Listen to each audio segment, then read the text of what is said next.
Seanad McCarthy. Thank you, Leader.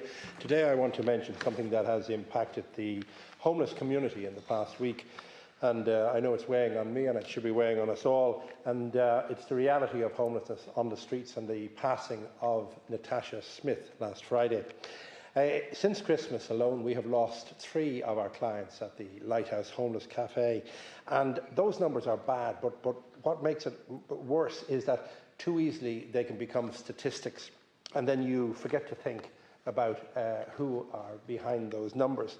On Pearse Street on Thursday night, we had a Ceilidh music, live music, and Natasha Smith was in dancing and enjoying our community atmosphere. And then on Friday morning, one of our managers was asked to perform CPR, and unfortunately it wasn't successful. She was a beautiful lady, a mother of 2, and our condolences go to her own mother, who's very much alive and mourning her daughter. And I think it should matter to this House the loss of another person on the streets of Dublin. So when we talk about homelessness, we need to make sure we don't focus on the nearly 17,000 as a number, but behind every number is a face, a name, and in this case, a mother of 2.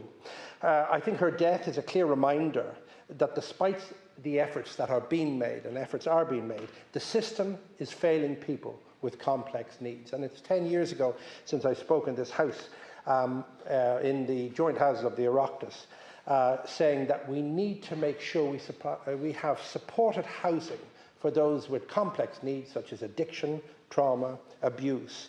And when services such as Focus, such as Simon, such as even Tiglin at the Lighthouse, when we meet the people and build up a trust over time, then the services can be provided because you've built up that core friendship or trust.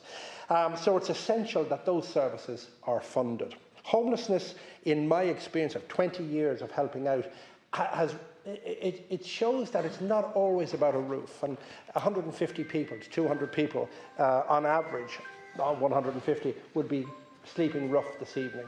So it's vital that these people are certainly taken into account when we're dealing with a housing policy. There can't be a one-size-fits-all. And when the weather turns and the temperature goes down, people are trying to survive in tents, and they feel that by going into hostels, they're losing control and losing their independence. So that should tell us something important. There's a gap there, and that gap needs to be filled. So I just want to say to the Minister, and I say it again, the one-size-fits-all doesn't work. We need to provide supportive trauma-informed models of housing where mental health, abuse, trauma-related needs will be met. So we owe it to Natasha Smith, and we owe it to her children and to her mother and to the 3 people that have lost their lives since Christmas. So we need to do better in this area. So I'm calling on the Housing Minister to address this. Thank you.